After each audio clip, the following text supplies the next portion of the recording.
खुडलेल्या मिरचीची भेंडीची भाजी. प्रश्न पडलाय ना तुम्हाला पण की काय आहे ही नेमकी रेसिपी?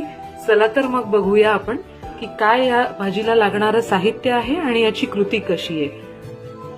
तर या भाजीला लागणारं साहित्य आहे ते मी इथे घेतलंय. ही भेंडी मी धुवून पुसून आणि चिरून घेतली आहे.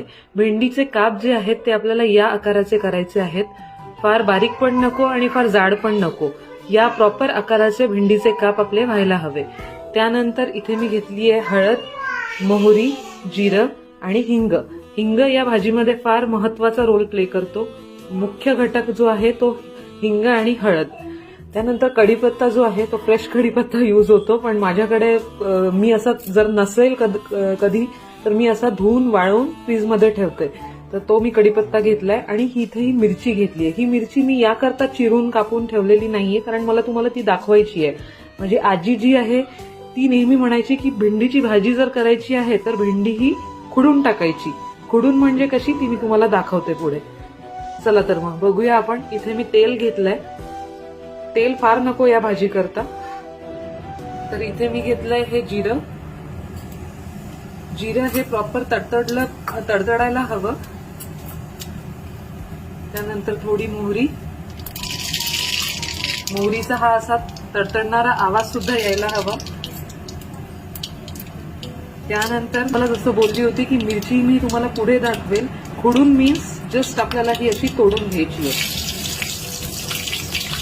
याला खुडणं म्हणतात. तर ही अशी खुडलेली मिरची आपल्याला यात घालायची आहे.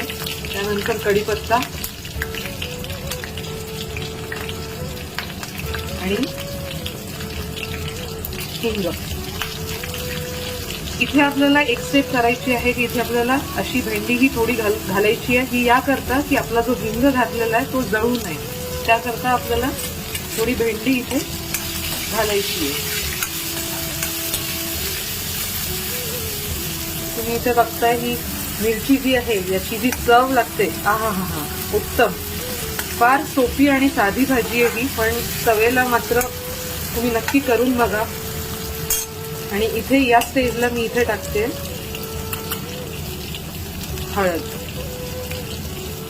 हळदीचा पण फार मोठा रोल आहे या भाजीमध्ये, कारण या हळदीचा जो सुगंध लागतो या भाजीला तो खूप छान लागतो. That's it. आता इथे मी ही पूर्ण भेंडी जी आहे ती घालतीये.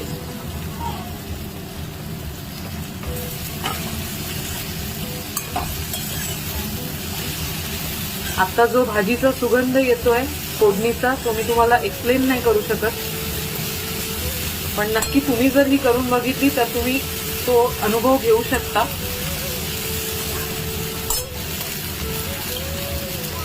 जर तुम्ही भेंडी प्रेमी नसाल तर तुम्हाला ही भाजी जर करून तुम्ही खाल्ली तर तुम्ही नक्कीच भेंडी लवर बनाल. इथे मी या स्टेजला मीठ घालतीये. मीठ तुम्ही तुमच्या चवीप्रमाणे घाला. आमच्याकडे मीठ आम्ही थोडं कमी खातो त्यामुळे. आणि स्पेशली इथे मला सांगायला आवडेल की ही भाजी जी आहे ही लहान मुलांपासून, आता माझी आजी करायची म्हटल्यानंतर म्हातारी माणसं तर खातीलच, पण लहान मुलं सुद्धा ही भाजी फार आवडीने खातात. माझी मुलं फार आवडीने ही भाजी खातात.